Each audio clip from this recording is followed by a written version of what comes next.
My name is Richard Ferrer, and I can say I am cloud hired. That yes, come and join and get cloud hired. I'm cloud hired. I'm Cloud Hired. I'm Cloud Hired. Hey, Go Cloud Architect family. I'm Cloud Hired. So I'm cloud hired, guys. So I'll just say I'm cloud hired. I'm cloud hired. I'm cloud hired thanks to Go Cloud Architects. It worked for me, and now I'm cloud hired. Because of Google Architect program, I am cloud hired. See! I am cloud hired. Thank you, Mike and the Glowcloud team.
Welcome, everyone. Hi, this is Michael Gibbs, and I'm the founder and CEO of GovCloud Careers, and I'm here today to help answer any of your tech career questions.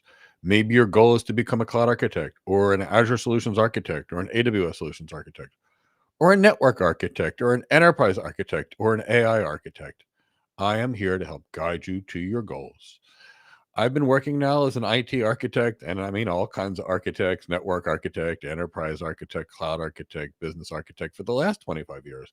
And I've spent more than 2 decades helping people just like you get their first tech job, get promoted in tech. And people that I've coached or trained along the years are now working at Apple, at Amazon, at Cisco, at Google, at IBM, at Microsoft, at Accenture, Deloitte, KPMG, Capgemini, Zscaler, PricewaterhouseCoopers, Barclays Bank, JP Morgan Chase Bank, Palo Alto Networks, you name it, they're there. And I want to help you get to your goals.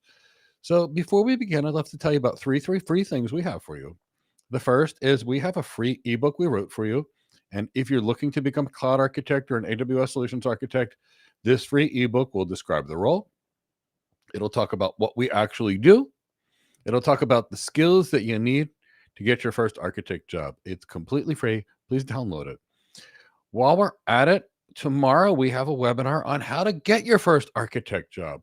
And on that webinar, it'll be live on Zoom. We will talk about the architect role. We will talk about what we do. We will talk about the things that hiring managers care about when they hire. We will talk about, the certifications you need. We will talk about the skills you need, both the business skills and technical skills. And then we'll spend an hour and a half, literally speaking and answering any career questions you have live on Zoom. And you can just come off mute, ask a question, and we can have a live conversation. So join us, and it is free. Last free thing I want to tell you about, and of course, there's more free things in the description of this video, but the last one I want to tell you about is the AI Architect Guide. We wrote a guide, David Lithicum and myself, on how to become an AI architect, where we cover the AI architecture role together. David and I have about 60 years architect experience, so I suggest you get it. It's completely free, and that's another wonderful career. So bring us your career questions, and here's why I do this every week. When I didn't know, I started out, and, I made a lot of mistakes. And I spent about 6 months making mistakes before I got expert guidance, and then about 3 months later, with the expert guidance, I had my first senior engineering job in networking. But all those first 6 months cost me a lot of time, effort, and money because I didn't know what to do. I focused on certifications versus what employers were actually looking for. And certifications are part of it, but I didn't know what to do. And as soon as I had the guidance, I got to my goal. I got more guidance, and within 2 years, I was a principal architect, and my career only went up from there. And I want the same success for you. So come, ask your questions so we can help you build your career. Tyrone, do we see any questions in the back so far? Cloud Doctor. You are new to cloud computing. You read about cloud architecture, and it seems to be a sales position. As I'm currently in scales, would this be a great career to transition into IT? So, Cloud Doctor, I'm going to cover first things. The first thing is, here's the best career for you to transition into, the one you want most. There is nothing you can't do. So the first thing is to understand that. Now, I will tell you that sales is a hugely important skill for the architect, and it will make it much easier for you to either get an architecture role or any type of leadership or executive role, because in any of the roles that are executive related, and architecture is one of those, you have to be able to get people to want to work on your team. You have to be able to get the customer to see things on your point of view. You will have to negotiate with stakeholders, and doing that to make sure that what you do for one department of a business regarding the impact it has on another department of the business, that's got negotiation, which means that also needs good sales skills. We also have to sell our solutions to the client and the key stakeholders. So without sales as architects, we are going to be in trouble. In fact, I'll tell you for the most part that if one can't sell, they're not going to make it as an architect, even getting past the architect interview, where they typically have to deliver a persuasive sales-based presentation on a topic. So sales is a good background. Now, I would question what kind of sales you've done in the past. And there are really two kinds of sales, right? Two major kinds. There's sales like if you were going to sell a car or you were going to sell a $5,000 suit, where you're appealing to the person and their desires. Imagine how good you'll feel in the suit. Imagine how much more likely you'll be to get that interview in the suit. Imagine how people are going to think of you in the suit. That is based upon sales and people, much more psychology. Now, if you're doing that, that's still beneficial and it will help you, but it's not the same kind of help as if you've been doing, say, a corporate sales. And here's what I mean by corporate sales. You're selling a product that is $10 million or $20 million or $50 million. And in order to sell that product, you're getting a lot of information about the client's business goals, the client's pain points, the client's challenges. And then you're quantifying the type of business problem that organization has, and you're coming up with a solution that you sell back to them that costs less than the problem itself is that they have. So by selling something for them, if they've got a $100 million product and you sell it for $50 million, you made that company $50 million a year from what they save. So if you're in that kind of sales, you're already geared towards these architecture roles and you've got some good questions. So I kind of hope that helps. So being in sales is yes. So, as an architect, you need to be able to be relevant to the CXO leader. In sales, you've probably got some experience for that. You will have to give presentations, and in most cases in sales, you're giving lots of presentations, so that'll help you. You have to be able to speak with stakeholders, leaders, and other key individuals. So Cloud Doctor, guess what? You've done that in sales. That's going to help you. In sales, often you've got to reach out to subject matter expert and manage various vendors along the way. And as an architect, you need to do some of those same skills. So you have a lot of the great skills, a lot of them. And I'm so happy to see you're asking those. In your case, what you would need to learn is the architecture piece, which is, optimizing the business processes. It's understanding how to build those architecture teams, lead those architecture teams. It's understanding the necessary technical skills, which are really related to the network, to the data center, to the cloud, to the multi-cloud, and all the underlying technology and how that technology actually interacts and fits together. But yes, it's a great transition. But the key is any transition that you desire is a good transition. I mean, I went from internal medicine to architecture within about 9 months. And that's okay. But I mean, I enjoyed both. But architecture is really what I love the most. So if you're going to love it, it's going to be great for you. And yes, you can do it, but it doesn't matter your background. Anyone can do it with the right training. Tyrone, we'll go to the next one. Great question there. What are the key differences between the enterprise architect and the cloud architect? Great question, Cloud Doctor. So I'm going to first, define the enterprise architect, because the cloud architect things are fairly similar. But the enterprise architect could be called the organization's chief architect. In some cases, the enterprise architect is the chief technology officer or the chief information officer. And in some cases, organizations just hire someone called an enterprise architect. And that enterprise architect is that point person, or there could be a team of enterprise architects where they are all the point people that are in charge of aligning all of the organization's people, processes, and technology in a manner that the customer's outcomes are the best. For example, it involves looking at the organization, looking at its business goals, and then looking at how the business operates, and then looking at how do we re-architect the business to operate the way we want it to be. Then it involves bringing in a team of people to look at the organization's technology, its data, and underlying infrastructure. And then it involves leading and building a large team of people to go design that new infrastructure to support those new business processes, which are based on those business goals. It involves, what's the word I'm looking for? It involves the creation of the architecture teams, for example, to design that. And that could be, so for example, in an end-to-end environment, the enterprise architect might have some cloud architects working for them to focus on the cloud piece, some network architects focusing on the network piece. They may have some application architects focusing on the application piece. They may have some security architects focused on the security piece. They may have some IAM architects focused on the organization's identity access management systems. They have maybe some AI architects. They're going to have some data scientists. They are going to have all of it. And they're going to be leading that team. So, that's going to be the enterprise architect role. The top, meaning it's going to be the least technical, which means it's going to pay the most money. Yeah, I know that's horrible, but it's reality. The closer you are to the business, the more you earn. The closer you are to the tech, the less you earn. So there's that. Now, the cloud architect is going to do all those same things, at least hopefully, examining the business, etc. But their focus is going to be on the cloud. So in today's world, what is the cloud? The cloud is either an organization's data center, and they could be running cloud software in that, such as something like VMware vSphere. They could be running OpenStack from IBM. They could be running a Nutanix cloud.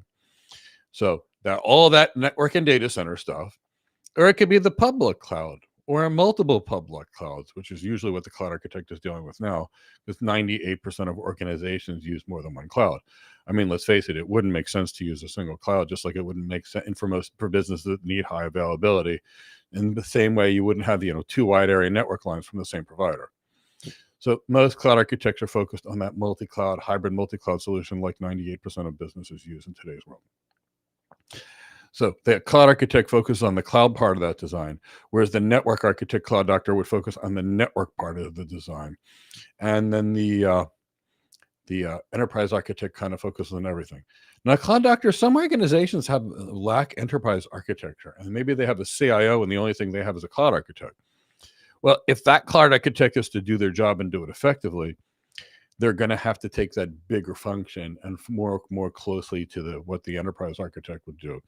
In which case, now you've got the cloud architect that would lead to end-to-end thing, and all the security architects would help the cloud architect line the cloud security, and the IAM architects would help the cloud architect. You've got to have that chief level architect. You can't have what they call the hybrid architect. I mean, you'll see it in the job description, and it's not an architect job, where they have someone that's going to do some tech design and then they're going to go build it. That's not architecture. It has absolutely nothing to do with architecture. That is engineering in every sense of the way, and design engineering. And that's good. We need those really strong design engineers to do it. But if people don't do that cloud architect function or the enterprise architecture function where they're focusing on business optimizations, they will make a design that will work technically, and that's what we see, but will fail the business. And 70% of architectures actually hurt the people that adopt them, because they cost the business money and get no value out of them. So 70% failure rate. That's what organizations really need to focus on, that top level cloud architect or AI or enterprise architect. Good question there, Cloud Doctor.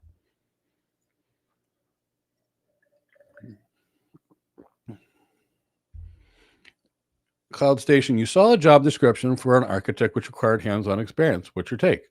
So hands-on experience is different to everything. So there's 2 sides of this. Hands-on experience for an airplane pilot is, guess what? Flying the plane.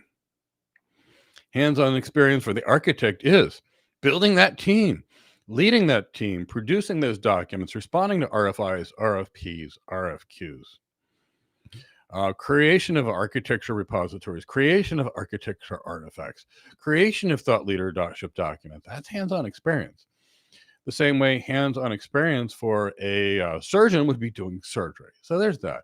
Now, I got to tell you, when I see experience, I want you to understand experience is a proxy for competency, and it's a bad proxy. So here's what we don't want as hiring manager. We don't want to hire somebody that can't do the job. And Cloud Station, here's the key. I've spoken to hundreds, actually thousands of hiring managers over the years and asked them what they wanted. And they always said, I want someone that can do the job I want someone that can communicate well. I need someone that I can trust. I want someone that knows what they know and knows what they don't know, so they don't make a major error, like Google deleting a $240 billion hedge fund, for example. And you know, all cloud providers make errors. I'm just giving you an example of something that could happen. They want someone with a good energy, enthusiasm, and a passion for the work. They want someone that's willing to go above and beyond, be a good team player, and raise the energy on the team and be emotionally intelligent. That's what employers really want. And if you've got the right skills, an employer can hire you. Now, when somebody comes to me and says, Mike, I learned to code and I have 6 AWS certifications, I want to work as an architect, I'm going to honestly ask them some architecture questions. And I'm going to see if they can do the job. If they can do the job, I will hire them. But if I ask them an architecture question and they can't answer it, I can't hire them. So the key is the person has to have the skill.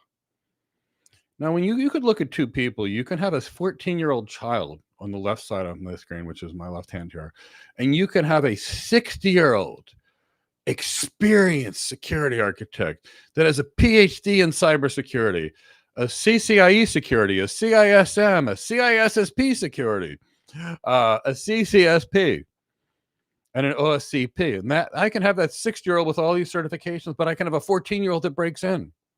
Who do I hire on my security team? That 14-year-old, because they're better. They defeated my experienced expert. They're better.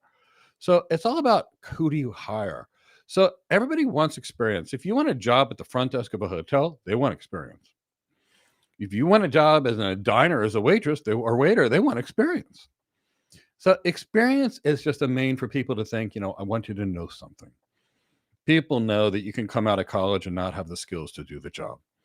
People know that you can get 10 certifications and still not have the skills for any job. They want to know that you can do the job. So they typically put experience down. And then if you go in there and you'll prove it to them, they don't care about your experience or lack thereof. I mean, Arun, for example, I can think of him. He was an Indian immigrant, really great guy. He was living in Canada working for Home Depot. He took our training and he was working at Home Depot and on TechGrow. And about a year later, he got hired as a solution architect at TELUS. He was great, and he's had an incredible architecture career since then. But I can think of Coyote, who was a young college student, who instantly went and got and he took our training and got hired pretty quickly.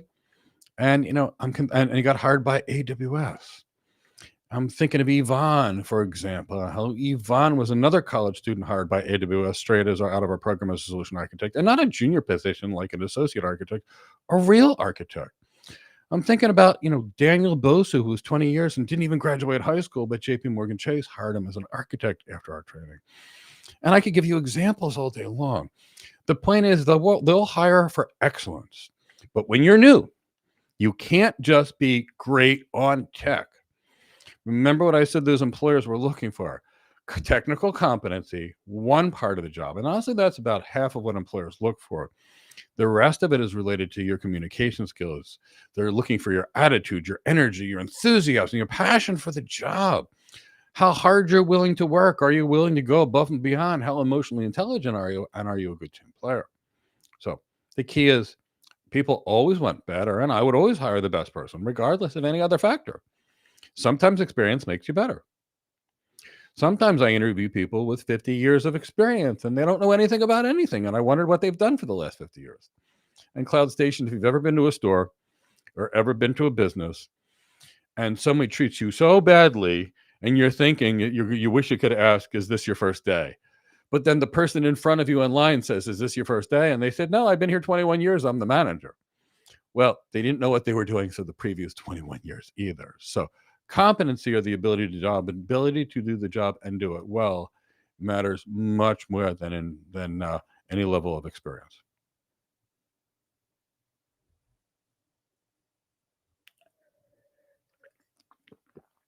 Deep question. I want to build your own team, get new clients, and help them in their journey to the cloud.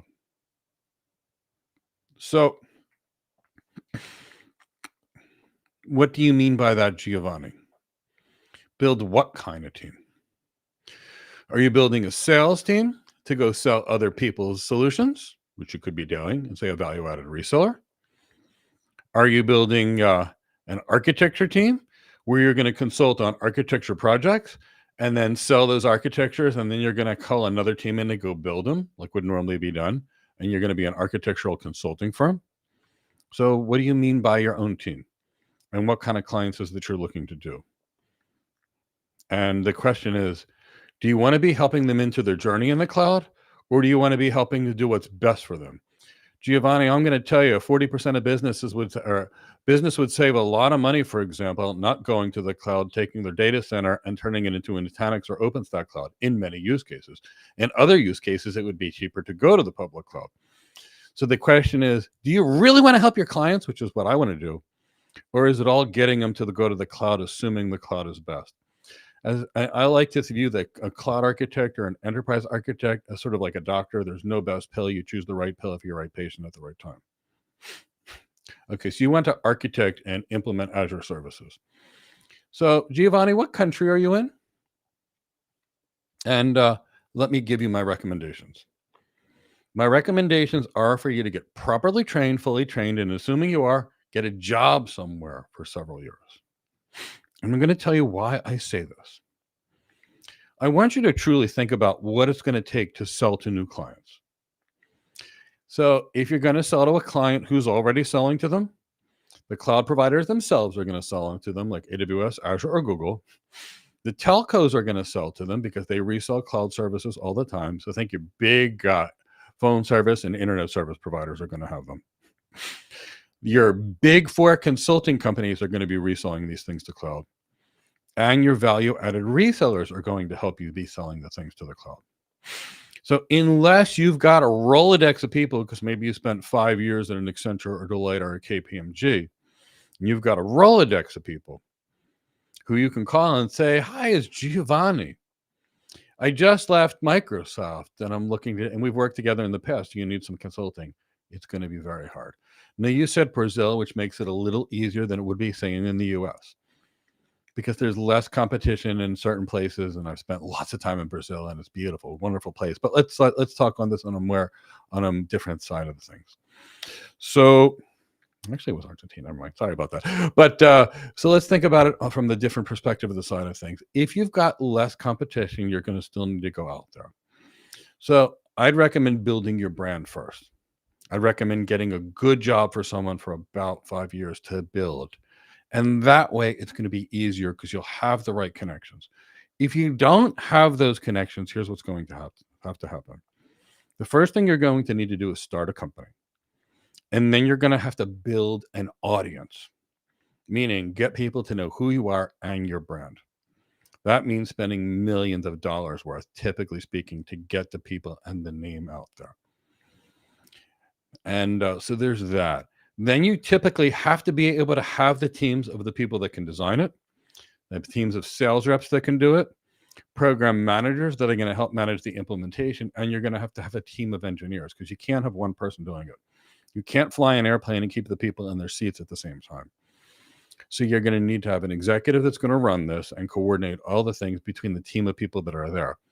Because if you're going to sell anything to your client, and I hope you will, and you will, you're going to have the team of people to deliver it. So there's that. So if you have a name for yourself, and if you've got a good reputation, and maybe you're there in Brazil and you've consulted to a whole lot of businesses, now everybody knows Giovanni, and now everybody want to work with Giovanni, and they know what you can offer them, and they're going to be willing to pay you. And I can tell you, I know what it's like to try and do it without it, and I know what it's like to do things with an audience. It is much easier with an audience. Now, if you can find someone or a group of people that don't need to work, and they've got enough money to financially sustain themselves for about a couple of years, if you have that, and then some of those people are willing to work together without collecting a paycheck for a percentage of ownership in the company, and they've got some context, now you can go out there and do it. You can have somebody knock on doors, someone call people to try and do that from a sales perspective. While that's going on, you can have somebody bring in an architect and quote on some architectures, and then you've got somebody that's willing to program manage these things, and you've got someone willing to deploy it. Now you're set. So that would be another option. Option 2, build a good plan, find the right team, everybody shares a percentage of ownership in the company, and people just don't need to work for maybe a year or two, you might be real well that way. But you've got to have the audience if you're going to try to do it on yourself, because if you don't, you have to build that audience, and that gets real expensive real fast. I hope that helps, and apologies that my asthma just kicked in. Excuse me 1 second.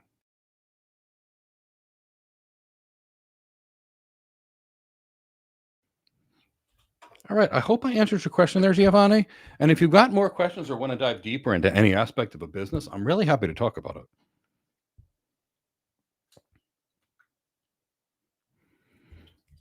Tony, is it a good idea to register for both the Enterprise Architect and the AI Architect program just to have a broader understanding of the first role? So, Tony, it depends on which role you're looking for.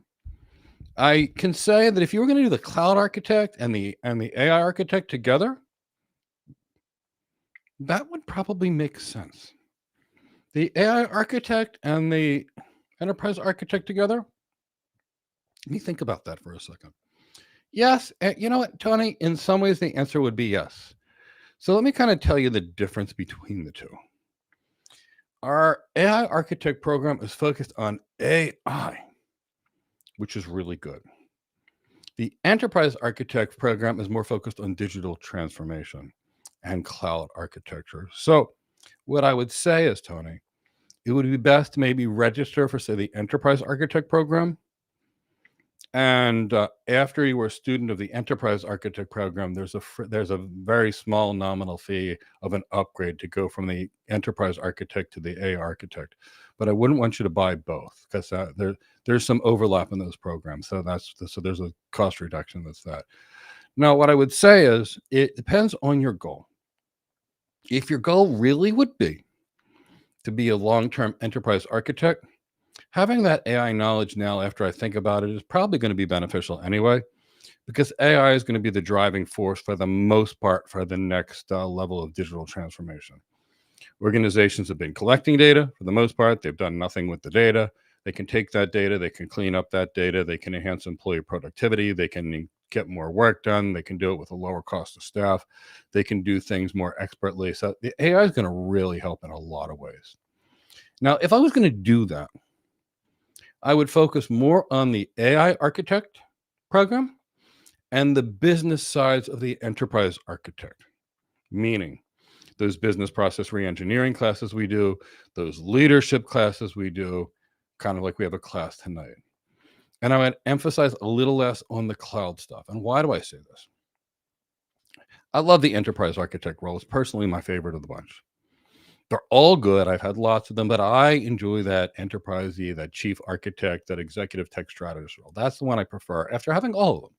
They're all good. So one of the things that I'll tell you after working with enterprise architects for the last 25 years is they are all good business executives. They all really understand that transformation piece. They really, really do. They get it, the business, they get the process engineering, they get the tech alignment, they get the governance, they get the building the right statements of work, projects, plan, document. Excellent. But they typically lack in the technology knowledge itself, because they're so much more of an executive than a technical professional. In our enterprise architect program, here's what we did. I said, okay, we're going to teach enterprise architecture because I want people to really get it. But I also want our enterprise architects to understand modern day architecture. So our enterprise architecture program is our cloud architect program and enterprise architecture rolled up in one. And I don't want to see, if you were to do both, put yourself in the position where you're going to focus too much on the cloud and not enough focus on the enterprise piece and the AI piece. So I would be careful that way. And if I wasn't sure, you could do that. And I think that would be a good option if you wanted to take it that way. Or if you wanted to finish one of the architect programs and then afterwards do some enterprise architect things and use that to get your next promotion, that would be okay too. My biggest concern, Tony, is that you focus on the course and you get the most out of it. So if you can do it without being overwhelmed, great. I went to 2 master's degrees full-time at the same time, and I had a full-time job. I did it. It was no big deal. I loved it. It was a learning experience. To me, it was exciting. Other people may have been overwhelmed. So I don't want to sell you more than you can do. I want you to be awesome and you will be great.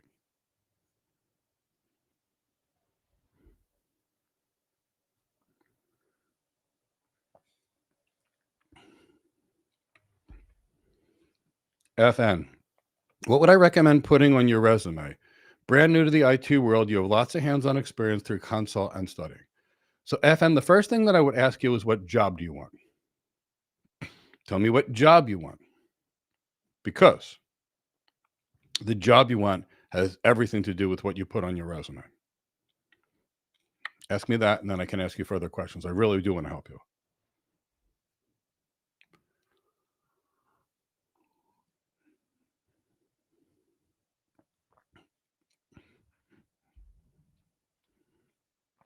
How do cloud architects get their position? Do they start from cloud engineering, tech support, for example? Do they internship and learn from enterprise architects? Cloud doctor, there are no rules.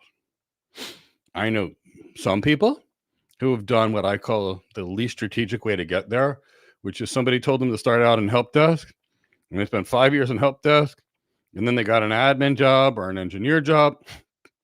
And then after they got that, they got a senior engineer job, and after that, they got an architect job. That's one path.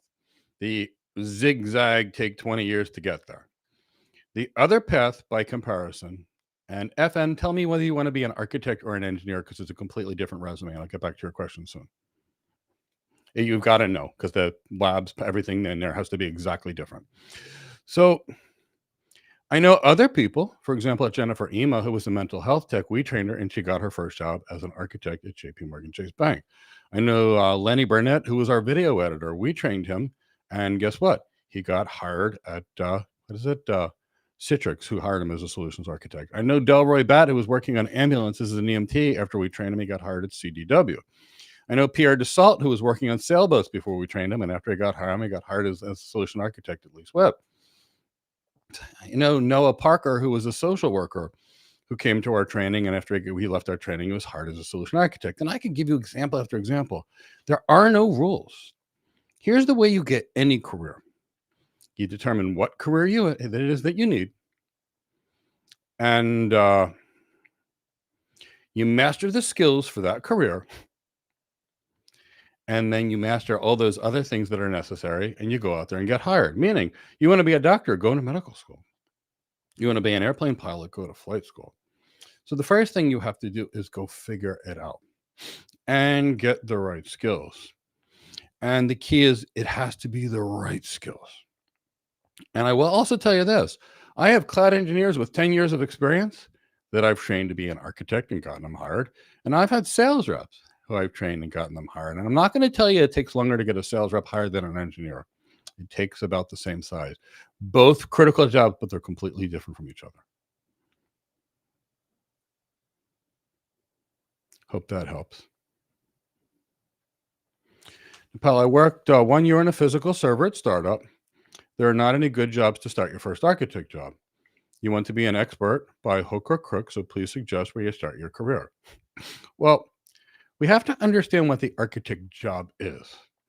And the reason I asked FN what the job is that he wanted, I'm going to get to his questions very quickly. And the reason is we have to know what it is. So here's what an architect does.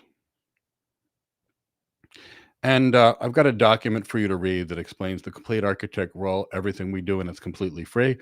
Tyrone, please put that how to get your first architect job document in the description of this video.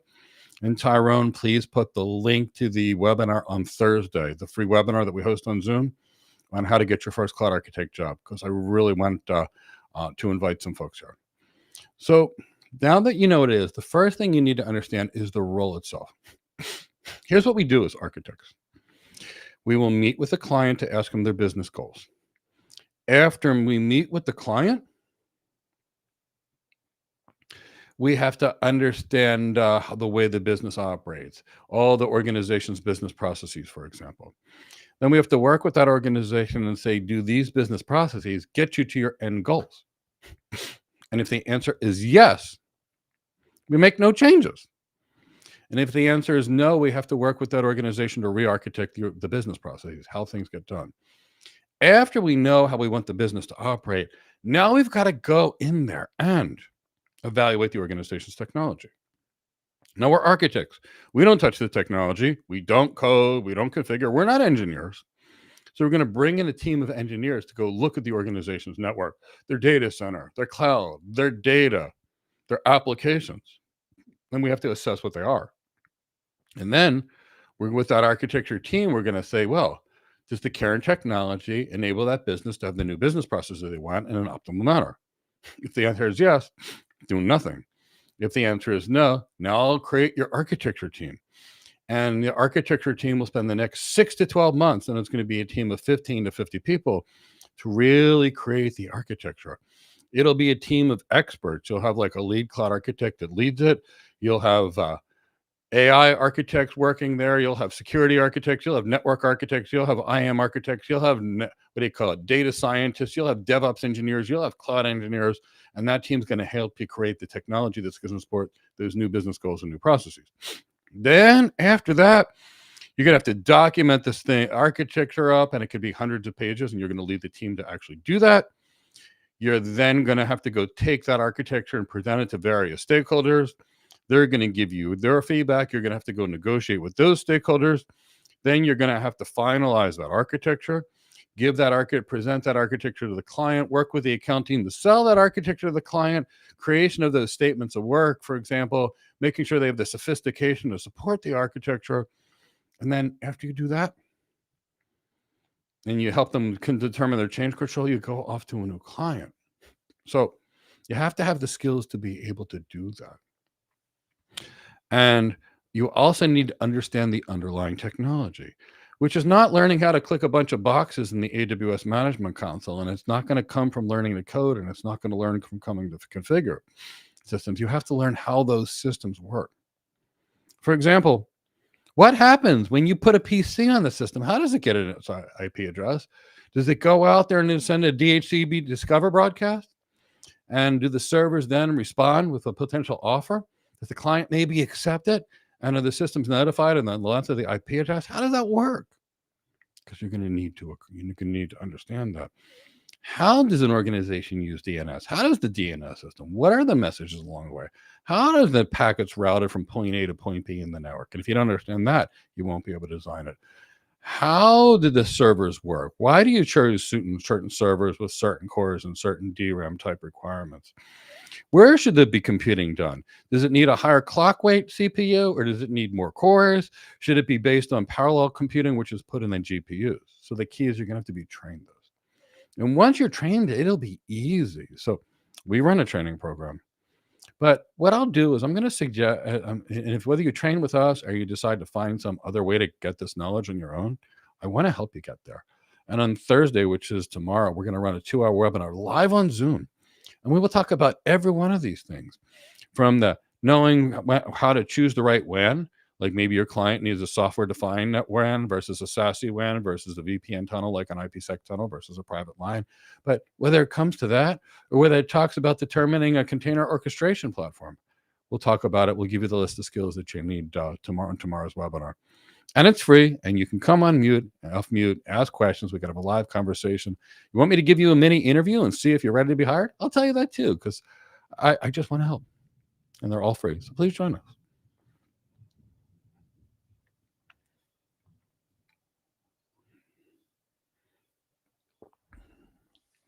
FN. You did a lot of hands on the console for Solution Architect Associate. Okay, that's a certification. Okay, so is your goal, I think maybe you're saying your goal is to work as a solutions architect. And then I think before that, you were asking me, what should you put on your resume? None of those things that you did for your solutions architect associate. So here's what a solutions architect associate doesn't do, or a solutions architect doesn't do in their job. They don't work on Linux. They don't work on the management console of the cloud. They don't work on the CLI of the cloud. They don't do any of that. Now, the things that need to be on your resume if you want to be an architect and under your training would be architect things. Did you give a presentation to a panel of technology experts? Did you lead an RFI, RFP, or RFQ response? Did you build a business case to show the organization that your architecture would would improve their employee productivity by 3.76%? And what does that equate to from a business perspective? Did you lead large teams of individuals? Did you create architectural documentations? Did you create architectural repositories? Did you design 99.999 high availability systems across multi-clouds?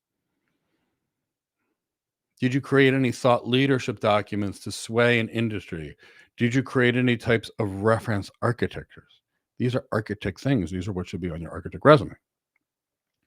And the reason I asked your career, this is the reason most people don't get hired and most people's resumes get rejected and most people don't have the right skills. That's what belongs on the architect's website. Now, FN, if you wanted to be a cloud engineer by comparison, then I would be talking about deploying, thousands of virtual machines using Terraform infrastructure as code. Then I would be talking about writing Python scripts to automate XYZ type thing.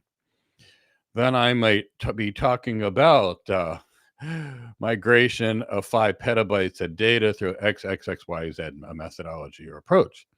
I might talk about Windows administration and Linux administration and installing applications in Linux.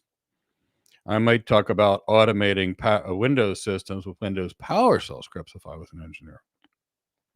I might talking about setting up databases and APIs and API gateways and configuration of load balancers and configuration of that. So that's a cloud engineering one. And that's why it's so critical to know the job that you want.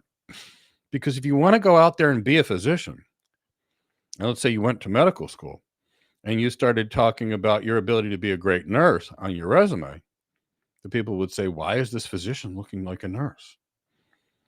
And that's what happens when people create these resumes. And that's when people view them as fake resumes, when the person puts the wrong skills to their job, and then they always get auto rejected. So please join me on that free webinar. I really want you to understand the role.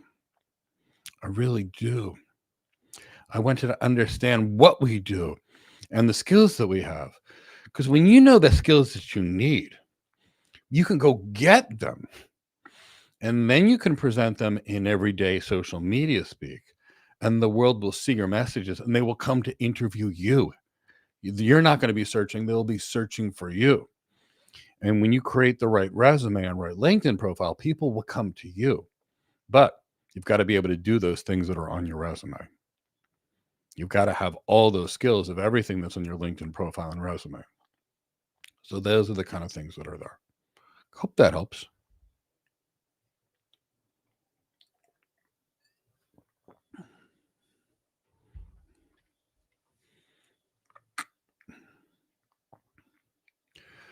Hi, Mike. You wanted to sign up for the 12-month class. Would this discount be ongoing for the year?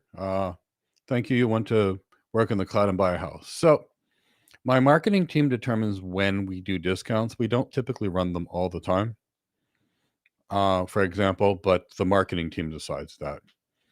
I don't really have a lot to do with that. I know it sounds crazy, but I had the opportunity to run all these business things. And yes, I talk to the press all the time, and that's why you can see me in magazines. But I honestly love tech so much that I spend as much time as I can teaching classes, creation of content for my students, speaking to recruiters, doing reference check for the people that have trained and done our program that participate in class when it comes to them getting hired and things like that. So I love what I do. I love being an architect, but my marketing team kind of makes that determination. I can tell you that being an architect, Daylight, is just the best job in the world. I've had a lot. I practiced internal medicine. It was a good job. It really was. It took 7 years of school to learn how to do something that paid me less than working as an architect. But, it's that. I enjoyed it. But to me, tech and architecture is great. And quite frankly, I like helping people and I like solving people's problems. And architecture is all about solving people's problems. And because we need so much business and so much tech knowledge, It's near impossible to find us. You can't learn architecture getting certifications, because certifications are the name of a service and how to do it. Architecture is about designing systems. You can't be replaced by AI as an architect, because look, AI can code right now. I can go to Claude 3.5 and write really good code without knowing how to code. Quite frankly, I can create many of the Python scripts and Terraform scripts with ChatGPT, and that's not even optimized for that. But keep that in the back of your mind. But as an architect, meeting with clients, entertaining clients, leading teams, asking questions, you can never be replaced by AI. So that's that. And you will definitely have the ability to get a house. I would also tell you, from a business perspective, and my team currently said they're running a very short-term 40% discount. Even if potentially we ran a bigger discount, say on Christmas, would it make sense to wait? And what I mean by that is, and that's a decision for you. If you're in America, the average cloud architect earns about $1,000 a day. Personally, I'd rather start my training months earlier, because the average cloud architect earns $20,000 a month. So if it's me, I'd rather start 3 months earlier, because I could earn $60,000 more if I finished earlier. But that's just me. We all have different budgetary constraints. We all have different things. I can tell you what I do when I started tech is I actually financed my things, but that was for me. And I also was a little crazy. I was like, I am going to tech no matter what. Nobody's going to stop me. And any other challenges I had along the way, I just took more training. But I also came from a medicine background where I could. So different perspectives for everything. I hope that helps Daylight America.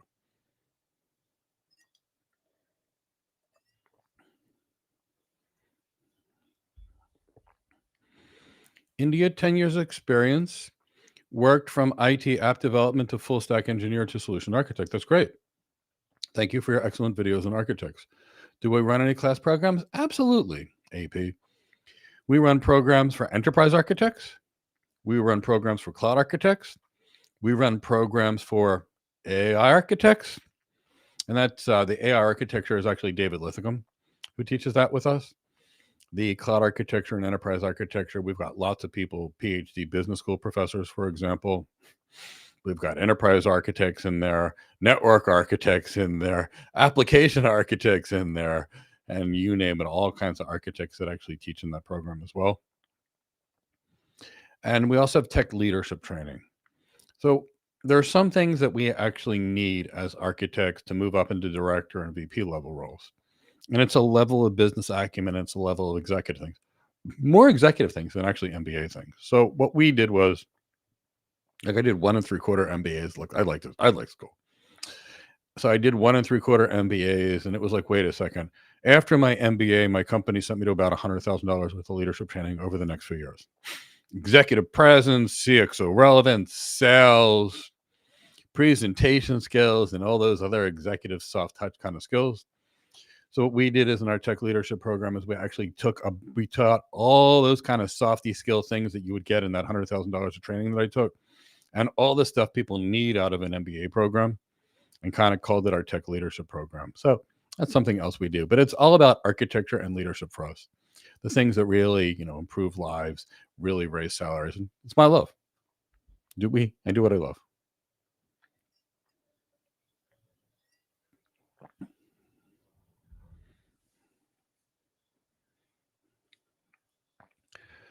Now, Ben, you're currently working at Help Desk for 3 years. Good. And you're in college for an Associates of Science Cloud Architect. What should you do now to get ahead after you graduate? So I would ask you, what are your goals? What is it you really want to do? Do you want to be a cloud architect? Or do you want to do something different? So I can tell you, I've worked with people that were in high school. By the time they were done, they had great jobs. I've worked with plenty of people in college, and by the time they were done, they had great jobs as well. But I don't know your actual goal or destination. So I really need to know that. But I'm gonna pretend, in case I don't hear a response, that you'd actually like to be a cloud architect. Now I can tell you what you've probably learned in most of these associate and bachelor degree cloud architecture programs. And you can correct me if I'm wrong. You learned engineering and systems administration. Typically, they teach Python, they teach configuration, They might teach a little Linux, a little bit of Windows stuff. Because I've taken people with these bachelor's degrees, associate degrees, and master's degrees, and then retrained them after the fact.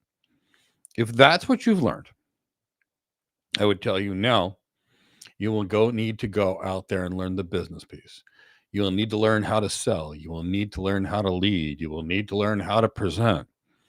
You will need to learn how to build the business case, those kinds of things. You will actually also need to learn the architecture piece. So if your course was taught where they basically gave you a business problem, for example, they said you're working with an airline and an airline has high fuel consumption costs. Please create a technology architecture that this airline can do to potentially reduce their fuel costs. And then you had to create an architecture, and then you had to design that architecture, present it back, sell them, and get feedback on your participation. You are trained as an architect. If they taught you how to click boxes on the management console, you're going to need architecture training. And then what goes into that architecture training? It involves learning that underlying technology and learning how to put the pieces together in a manner that drives business performance. Because we can make any tech work from a tech perspective, but that doesn't matter if it doesn't drive business performance, if it doesn't drive business outcomes. So, did they teach you the business? Did they teach you the leadership? If not, guess what? It's great. You've got an associate degree, and that is awesome. And degrees plus skills are the secret to success. I would invite you to the webinar on how to get your first cloud architect job, and we will talk about it. And then we'll give you any direction that you need to get to your goals.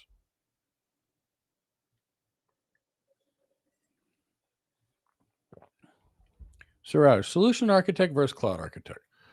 Okay, so Suraj, I'm going to actually give you the actual thing. Only one company.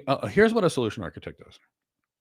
A solution architect is someone that works for a vendor and designs, presents, and sells the vendor stuff. So if you work at NVIDIA, you will design, present, and sell NVIDIA solutions, and you are therefore a solutions architect. If you work for Cisco and design, present, and sell Cisco stuff, you are a solutions architect. If you work at AWS and design, present, and sell AWS stuff, you are a solutions architect. Getting the common theme here. If you work for IBM and design, present, and sell stuff, you are a solutions architect. So this is in 99% of the world except for one company.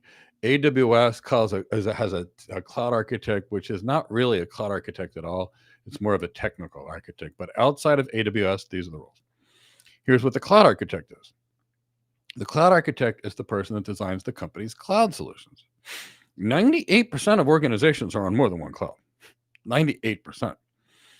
So the cloud architect, has like probably 98% or has about 40 times more job opportunities and higher pay. Because what? In most cases, it doesn't make sense to stick your eggs all in one basket. The people that were multi-cloud yesterday, if they were in AWS and Azure had an outage in the morning. AWS had an outage in the evening. Guess what? When Microsoft was down, AWS was up. When AWS was up, Microsoft was down. Nobody would have experienced an outage. But a lot of people had some massive outages yesterday. There's no need for that. But it's not just that. We can look at AWS and say, look at the incredible infrastructure they provide. And they've got great infrastructure. We can look at Microsoft and say, wow, look at those AI investments they've made. Look at their experience in enterprise digital transformation. We can look at Google and say, they've got a pretty good big data background. They've been running all kinds of algorithms for a long period of time. And they could be the perfect disaster recovery cloud. We could have some systems on AWS, some systems on Azure, and on disaster recovery on Google. Or any combination that makes. They're just some examples that we could have chosen from. The cloud architect designs across everything. The solution architect only deals with one cloud. So the only place where you're ever really going to be a solution architect is the vendor themselves. If you're working for the end customer, you're generally speaking a cloud architect. If you're going to work for a Big Four consulting firm, and they're really helping big, giant clients, you're probably going to be a cloud architect. I hope that kind of helps.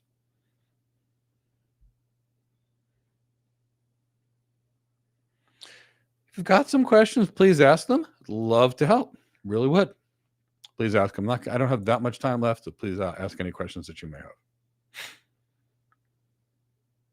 And if you're having a good time, hit the like button. Maybe subscribe, hit the bell to be notified of new videos to help you in your career. What are the key skills and experiences do I consider crucial for success in this role? Well, I don't know which role you're actually referring to, Cloud Doctor, but you already asked me about Cloud Architect roles, so I'm going to make that assumption. Cloud Doctor, if it's not Cloud Architect roles that you're referring to, please let me know. But I've seen you a lot, and I know the questions you typically ask us. So here's the key. The most critical skills to be successful as a cloud architect is going to be as follows. You have to know how to sell. And I'm going to explain to you why. In most cases, the cloud architect or the solutions architect are in a pre-sales type position, or even we work for the end customer, and we must be able to sell our solutions to the executives in either case. If I work for a bank and I can't convince the CEO, CIO, and CFO to provide the money for my new architecture, it dies.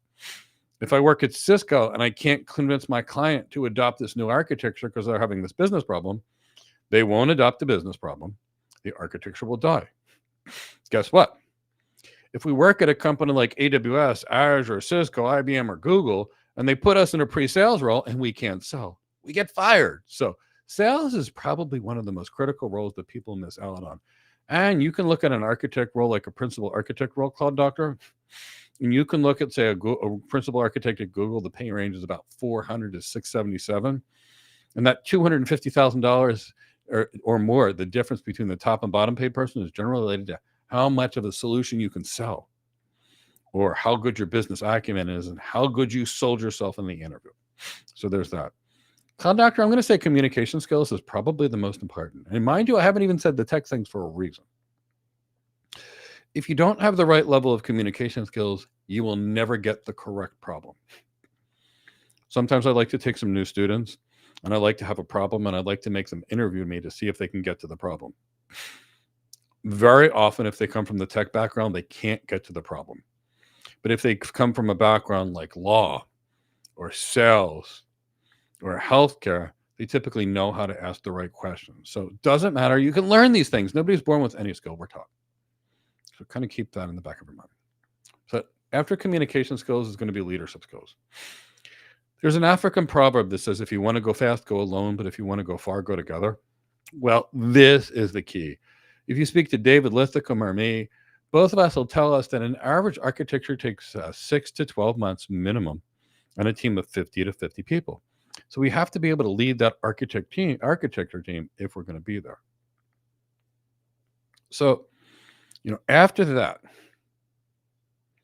you have to have business acumen. And, people get 15 million certifications and they don't develop their business acumen. Now, the goal of the architecture is to be a solution that improves the customer's business. If the architect doesn't understand business, how do they solve business problem?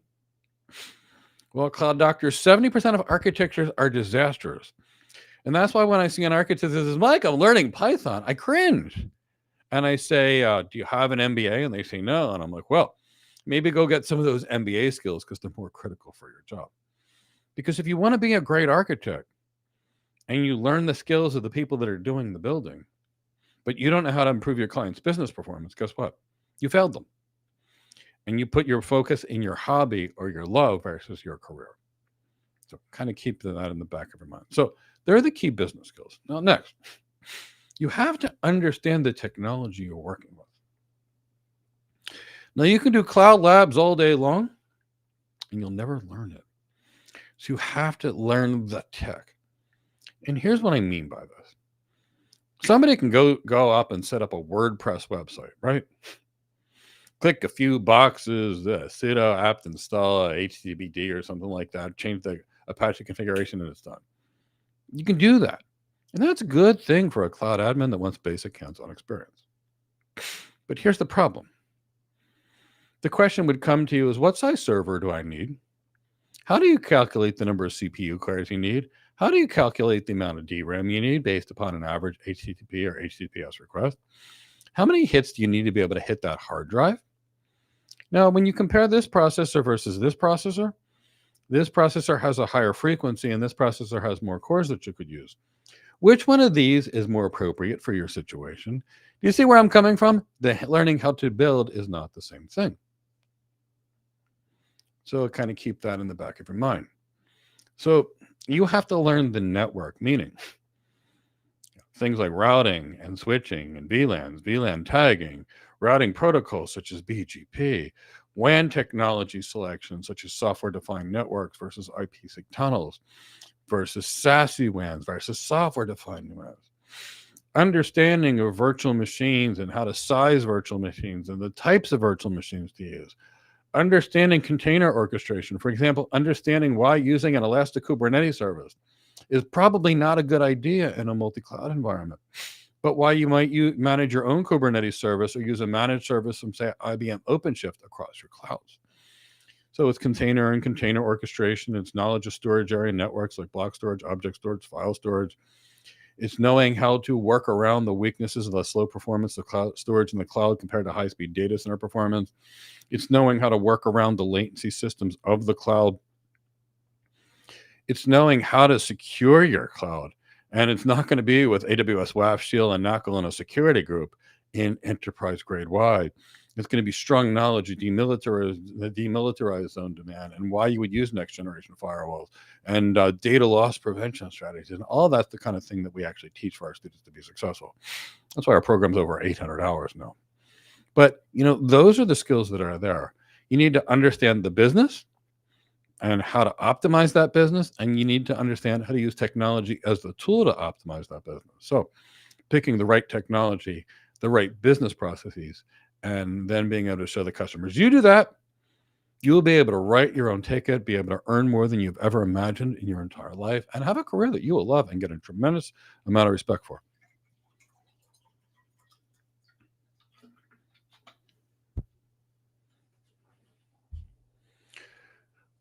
What does it take to become a solution architect? So it's going to take development of the skills that I just talked about. It's going to take learning the business skills, the technical skills. So being able to learn business to be good if you want to be good at your job. If you design a solution for business, how does it work? So maybe you can think of the architecture as sort of a blueprint. And I hope this helps. And the answer is, so think about it. So part of your architecture, just to put it into context, will be the business processes. For example, the customer is going to approach the organization this way. The customer will interact with whom or what systems. Whom, or whether it's people or technology, that will have to interact with something else, which will have to interact with something else, which may have to interact with something else to do something else in order to get the product delivered to the customer. How does that occur? And that's called process engineering. So you have to understand business processes. You also have to learn business. When a company comes to you and says, we have an algorithmic trading system, and if we can reduce the latency by 3 milliseconds, it can be another $160 million a year revenue. How do we reduce that latency? So then you need to find out, for example, which part of those systems are sensitive to latency. And then you need to think about what technologies or architectural changes you can make to make that system have less latency. So it's that. So it's understanding of the network, things like IP addressing, subnetting, supernetting, understanding switching, things like VLANs, VLAN tagging, VLAN trunking. It's understanding of, loop avoidance strategies such as spanning tree and rapid spanning tree. It's understanding how to deal with IP address conflicts when one company buys another, for example. It's the connectivity of the cloud to wide area network. How do you architect that?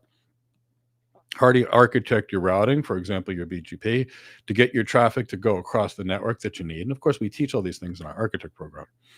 It's then determination of what compute platform should you use. Can you be on a single cloud? What are the business risks of that? Should you be hybrid cloud? Should you be hybrid multi-cloud? What are your compute patterns that you're going to be using? For example, if it runs sporadically, it's going to be cheap in the cloud and serverless. If it runs all the time, it's going to be a lot cheaper, potentially 5 or 10 times cheaper in the data center. The cloud has higher latency than the data center, but the cloud has higher agility. which is right for you.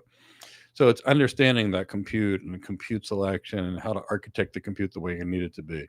Understanding how to architect for against failures in a single cloud provider, how to create governance strategies for an organization, how to create multi-cloud architectures.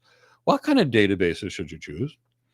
Why is it that in most cases you can have a beautiful database like DynaDB, Amazon, or these are awesome databases. I mean, they're truly incredible, but they're not suitable in most businesses because of the multi-cloud environment. So it's knowing which one of those things in a certification you can't use and why you can't use them. And it's that. Join us on the webinar we have tomorrow, and we'll talk about the role. I'll probably tell you how I went from internal medicine to tech, or else we'll talk more focused on the role. We'll talk about what hiring managers really want you to have, the things that hiring managers actually look for, the exact skills we need, and it's free. And then we can ask you questions. And I'm happy to give you a mini interview, do anything, and it's completely free. There's also a document we wrote. It's a free ebook, and you can get that in the description of this video. Tyrone from my team will give it to you.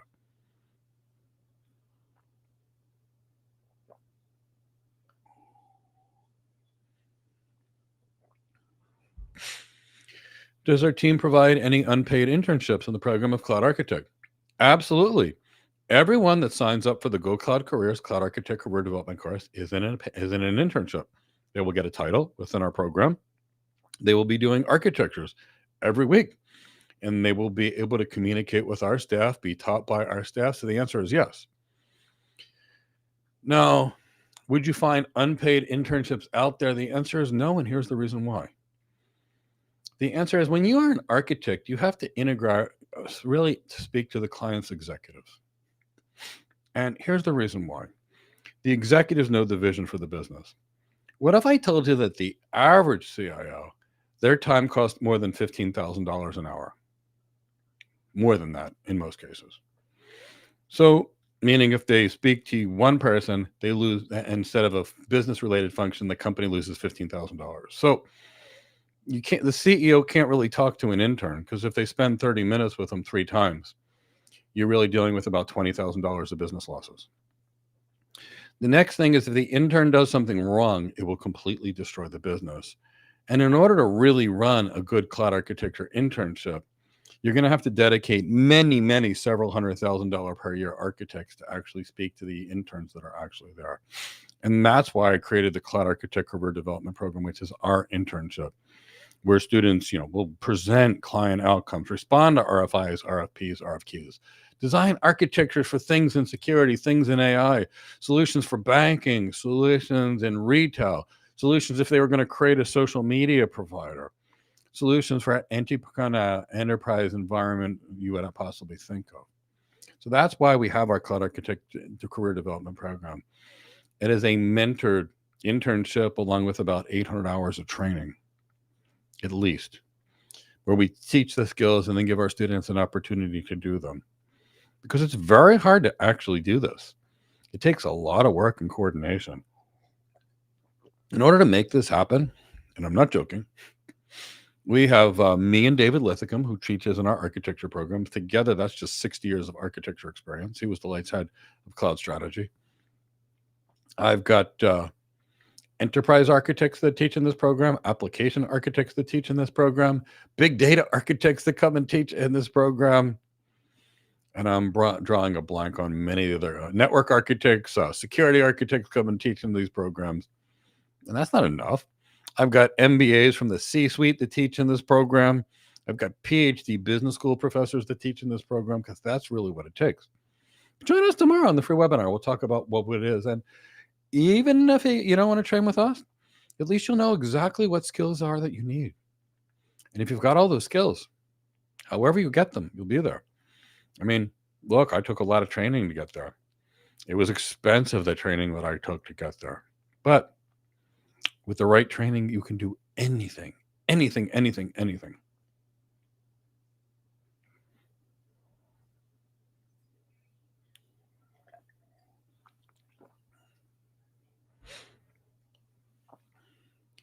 Digital School, do I have any recommendations, tools, or on how to structure CV for someone whose background is not in IT to land a job? Absolutely. The first thing you need to know is exactly the job you want the person to have. The second thing is drawing the experience from the past jobs.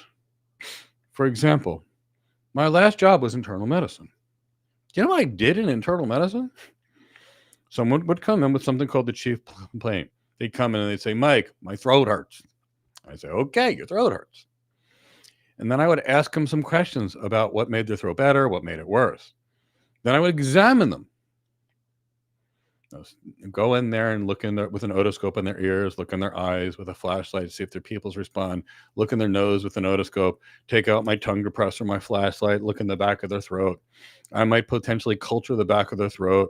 I'll listen to their carotids for blues, for example. I'll listen to their heart, their lungs. I'll push on their belly, make sure I don't find anything else that's going on. I'll make a diagnosis and a plan. What really occurred there, digital school? Person came in with a problem. I asked some questions, made a diagnosis, and built a plan. Plan was my prescription. Now, what do I do as an architect? I go talk to the client about their challenges, pain points, goals, what have you. I ask a bunch of questions, I make a diagnosis, and build a plan. So I tailored my internal medicine nurse practitioner resume to show tech, to show that what I did in my job was asking people questions. I led large teams of interdisciplinary teams. You like healthcare teams full of people, if you say nurses and PTs and medical assistants and nursing assistants. I've led those teams. So I talked about leading large teams. I talked about interviewing clients.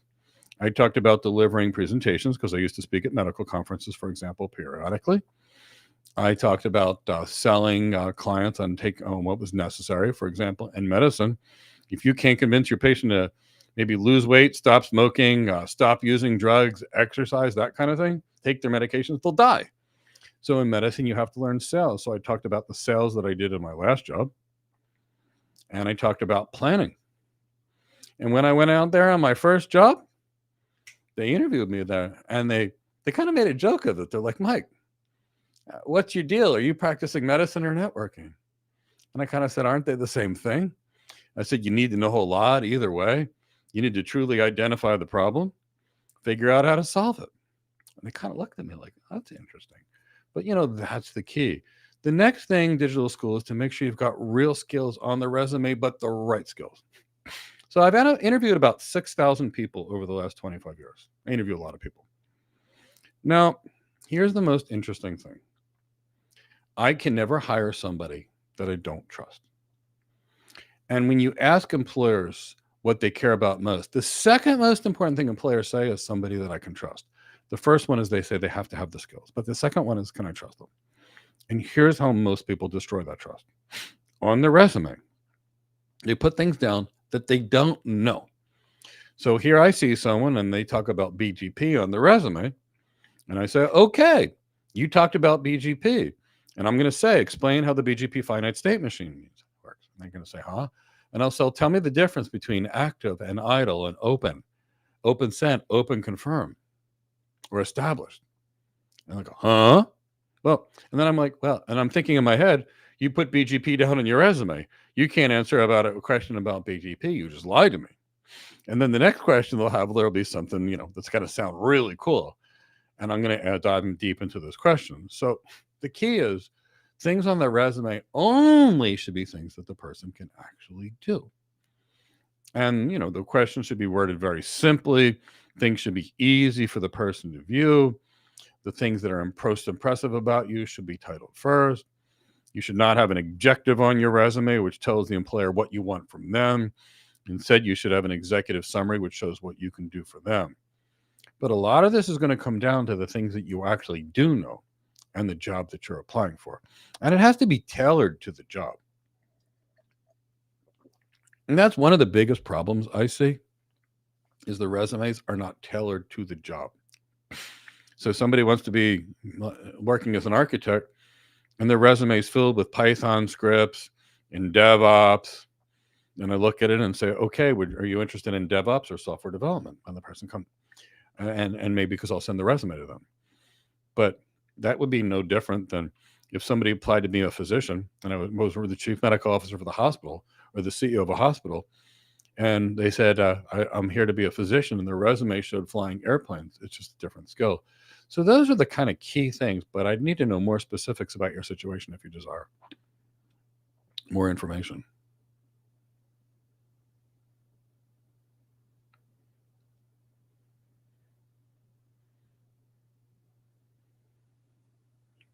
So if you've got any last questions, please ask them now. I can stay a few more minutes if there's questions. Otherwise, I've got a lot of things to create. I've got some special things I'm doing for my students in the background.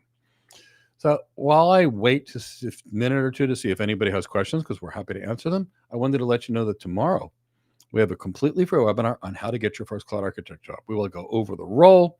We will talk about what things hiring managers care about, the skills that you actually need. We'll talk about what we do versus what people think we do, which is the primary reason people don't get hired when they become architects, is they train for the wrong job. Come join us. It is absolutely free. Also have a couple of free documents in this video, on the description of this video for you. Free documents on basically how to become an AI architect, for example, how to optimize your resume, how to prepare for an interview is one that I know we have in there, and so many things to help you in your career. And they're all free. So go out there and collect them. Hope to see so many of you tomorrow in the webinar. Always love hosting these webinars. I get to meet lots of great people from all over the world. And I don't see any more